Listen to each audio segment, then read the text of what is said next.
ना daily 10 minute Divya ज्ञान की चर्चा भगवत गीता से आपका स्वागत है। एक मेरा रिक्वेस्ट है, आप में से बहुत लोग जो वीडियो देख रहे हैं वो हम जो क्वेश्चन आंसर भेजते हैं उसको टिक मार्क नहीं करते।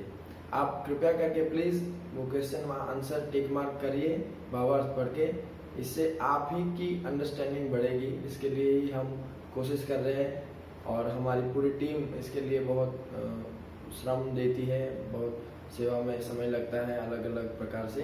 तो कृपया आप वो क्वेश्चन आंसर जरूर किया कीजिए। तो कल हमने देखा था कि किस प्रकार भगवान शब्द ब्रह्म के रूप में, ओंकार के रूप में वेदों में वर्णित है और सठ क्रिया योग करने वाले किस प्रकार अंत में भगवान को याद करते हुए ओम का उच्चारण करके ब्रह्म निर्वाण मुक्ति को प्राप्त करते हैं। आज हम देखेंगे भगवान बहुत ही विशेष सरल विधि का वर्णन कर रहे हैं कि जिसके द्वारा बहुत ही आसानी से भगवान को प्राप्त किया जा सकता है। तो आज हम पढ़ेंगे अध्याय 8 श्रीमद् भगवद गीता यथारूप, अध्याय 8 भगवत प्राप्ति, श्लोक संख्या 14। अनन्य चेता सततम यो मां स्मरति नित्यसः तस्याहं सुलभ पार्थ नित्ययुक्तस्य योगिनः। अनुवाद: हे अर्जुन, जो अनन्य भाव से निरंतर मेरा स्मरण करता है उसके लिए मैं सुलभ हूँ, क्योंकि वह मेरी भक्ति में प्रवृत्त रहता है। बहुत ही स्पष्ट है, भगवान किसके लिए सुलभ बताया गया। सुलभ मतलब आसानी से प्राप्त होने वाले। किसके लिए? जो अनन्य भाव से, हर एक शब्द यहाँ बहुत ही महत्वपूर्ण है।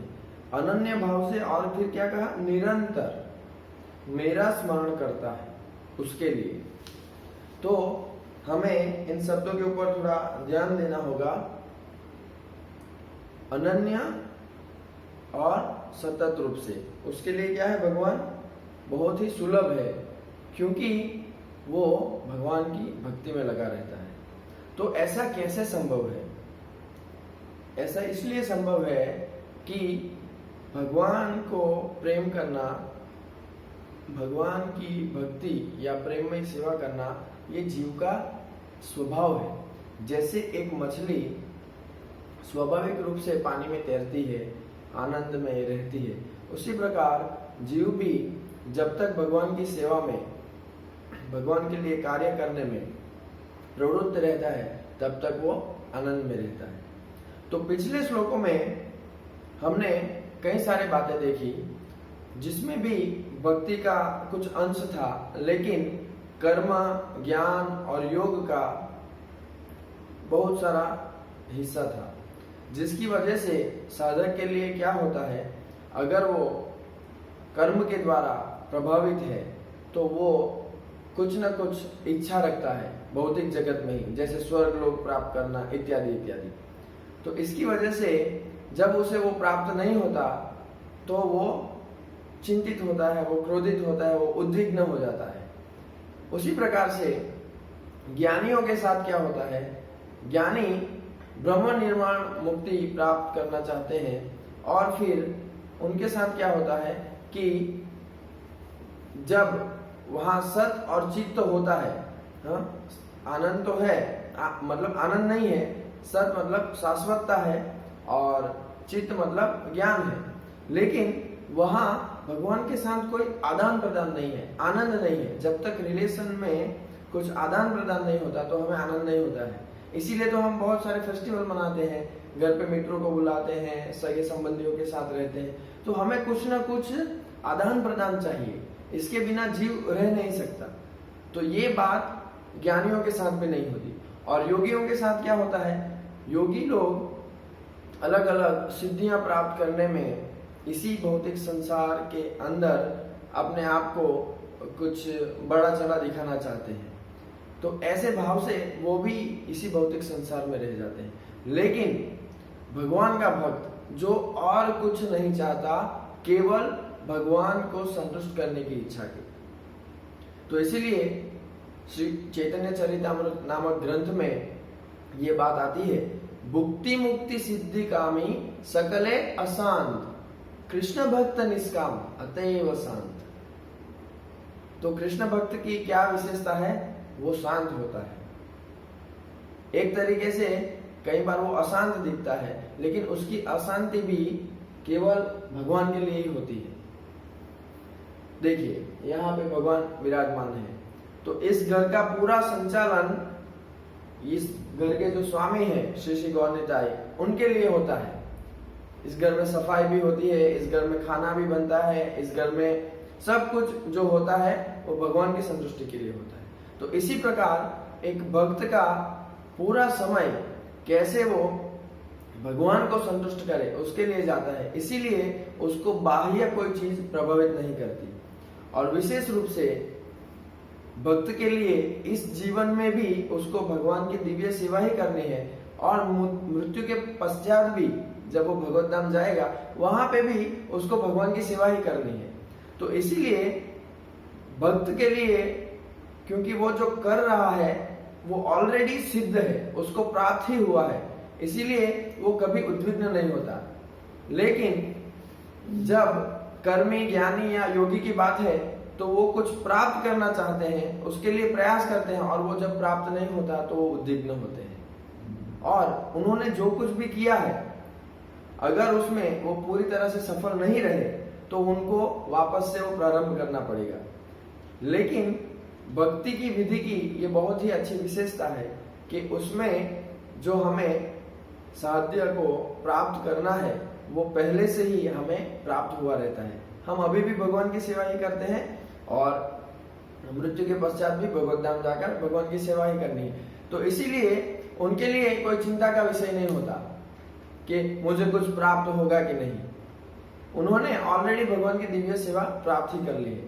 तो इसीलिए विशेष रूप से कलयुग के लिए भगवान स्वयं श्री चैतन्य महाप्रभु श्री श्री गौर निताई के रूप में आए और उन्होंने सिखाया अपने आचरण से कि किस प्रकार से जीवन का परम लक्ष्य जो है भगवान कृष्ण की दिव्य सेवा प्राप्त करना, वो किस प्रकार से प्राप्त किया जाए। तो उसमें श्रवणम कीर्तनम विष्णु स्मरणम अर्चनम, ये जो 9 विधा भक्ति के अंग है उस प्रकार से हमें करना चाहिए। विशेष रूप से हर लेक्चर का ये पॉइंट रहता है कि विशेष रूप से, क्योंकि यही सारांश है, हमें हरे कृष्ण कृष्ण कृष्ण हरे हरे, हरे राम राम राम हरे हरे, इस महामंत्र का जप करना है। भगवान को बहुत ही अच्छे से व्यंजन बना करके भोग अर्पण करना है और फिर प्रसाद के रूप में ग्रहण करना है। भगवान के सामने ये बहुत सारे ग्रंथ हैं, हम पढ़ेंगे भगवान की खुशी के लिए और जानेंगे कि कैसे हम और अधिक भक्ति में हमारी प्रगति करें। तो आपको एक बहुत ही छोटी सी एक कथा या एक घटना जो अमेरिका में बनी वो मैं सुनाना चाहता हूँ। ये भी एक भक्त का ही घर है, तो सौभाग्य से आज हमें यहाँ आना था, तो हमने सोचा कि चलो यहीं पे भगवान के साथ भगवान के आपको दर्शन भी हो जाएंगे और वीडियो भी हो जाएगा। तो एक बार ऐसे ही एक भक्त के साथ क्या हुआ, एक उनका लड़का और उसके पिताजी अमेरिका में ऐसे ही बाजार में जा रहे थे, और हमारे हरे कृष्णा डिवोटीज आपने देखा ही होगा कीर्तन, हरे कृष्णा कृष्ण कृष्ण हरे हरे, ऐसे कीर्तन करते हुए नाचते नाचते बाजार में से गुजर रहा था संकीर्तन। तो उन्होंने दोनों बाप बेटे ने सुन लिया, तो उनको बहुत अच्छा लगा, उनको याद रह गया हरे कृष्णा कृष्ण कृष्ण, ऐसे वो भी गाने लग गए। उनको पता नहीं था ये हरे कृष्ण क्या है और ये हम क्यों गा रहे हैं, कुछ भी नहीं। लेकिन कई बार हमारे दिमाग पे ऐसे कुछ चढ़ जाता है, कई बार गाने चढ़ जाते हैं, कई बार कुछ शब्द चढ़ जाते हैं, तो ऐसे ही उनको ये बहुत अच्छा लगने लगा। तो क्या होने लगा, हर रोज घर पे जब माता सुबह सुबह नाश्ता तैयार करके लाती थी और वो डाइनिंग टेबल पे वेट करते रहते थे, तो वो क्या करते थे, चम्मच से डिश में पीटते हुए ऐसे ठोकते हुए हरे कृष्णा कृष्ण कृष्ण हरे हरे, ऐसे रोज गाते रहते थे। तो ऐसे अनायास गाने से, भले ही वो नहीं जानते थे कि हरे कृष्ण महामंत्र क्या है, उनका हृदय शुद्ध होने लगा।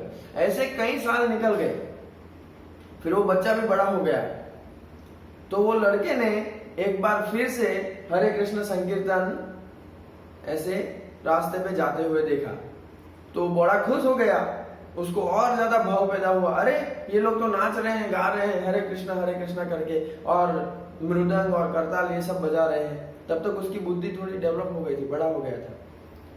तो क्या हुआ, जब वो घर जाके अपने पिता को बताया कि आज मैंने जो हम ब्रेकफास्ट करते समय थाली ठोकते ठोकते गाते हैं ना हरे कृष्णा, ऐसे लोगों को देखा, वो ऐसे ही स्ट्रीट पे शेरी में रास्ते पे गा रहे थे, नाच रहे थे और बड़े खुश दिख रहे थे। तो मेरा मन कर रहा है कि मैं वहां जाऊं, उनको मिलूं। तो ऐसे ही वो मंदिर गया, फिर वहां जाके भक्तों को देखा, तो उसको बड़ा आनंद आ गया, भगवान के दर्शन हो रहे थे, आरती कीर्तन हो रहा था। फिर आरती कीर्तन के बाद बड़े नाच रहे थे लोग, मतलब कीर्तन में, और फिर सबको महाप्रसाद दिया गया। तो महाप्रसाद पाके तो उसके आनंद के कोई सीमा ही नहीं रही, और उसको लगा कि ये तो बड़ा अच्छा है, नाचो गाओ और खाओ।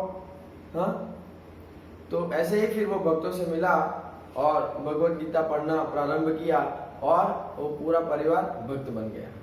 तो ऐसे ही अगर कोई अनायास भगवान का नाम लेते हैं तो भी उन्हें भगवान स्वीकार कर लेते हैं और हृदय शुद्धि हो जाती है। तो जब हम ये हर रोज सुन के भगवत गीता पाठ करके और हरे कृष्ण महामंत्र जीवन में अपना करके करेंगे तो हमारी शुद्धि क्यों नहीं होगी, हमें भी भगवान का प्रेम प्राप्त हो सकता है। लेकिन इसके लिए हमें कुछ ना कुछ करना पड़ेगा। जैसे हम फिल्मों में देखते हैं तो वो जो हीरो होता है वो क्या कहता है हीरोइन को, मैं तुम्हारे लिए चांद सितारे तोड़ लाऊंगा। हाँ, और वो क्या है, वो हीरोइन मतलब क्या है, चमड़ी, मांस, खून, मल मूत्र इत्यादि का थैला है। हाँ, लेकिन यह भगवान यम श्याम सुंदरम अचिंत्य गुण स्वरूप है। तो क्या हम उसके लिए कुछ भी नहीं कर सकते?